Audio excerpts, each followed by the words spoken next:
сангийн зориултуудыг яг энэ мөнгийг ямар зориултаар бид нэр зориулах ёстой юм бэ гэдгийг энэ хууль батлагдаж гарах юм бол энэтэйгээ хамт маш ойлгомжтой тэр зориултуудыг зааж өгөх ёстой юм байна. Энэ сангийн зориултыг маш ойлгомжтой. Энэ бол зөвхөн одоо орон нутгийн тэр хөгжлийнх нь зориултаар, хөгжлийн зориултаар гэхэд тэр зориултуудыг бид нар маш тодорхой зааж өгөхгүй бол бид нар ч өнөөдөр хам богд сум гэхэд эсвэл цогц цэцгийн сум манай өмнө говь аймаг чинь баахан нэг ард иргэдтэй говийн хишиг гэж тараацсан шүү дээ. 50,000 төгрөг тарааж ирсэн ийм юу байж байгаа.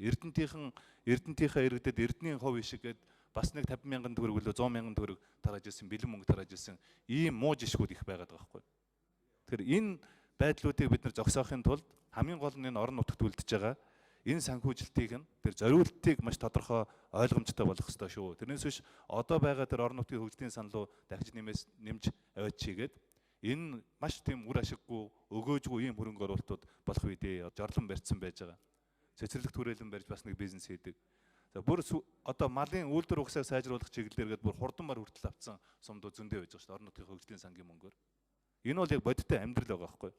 Тэгэхээр энэ амьдрал дээр байгаа энэ зүйлийг л бид нар анхаарч зайлшгүй тэр зориултуудыг маш ойлгомжтой болгох ёстой шүү л гэсэн ийм сандыг хэлхийг л хүсэж байгаа.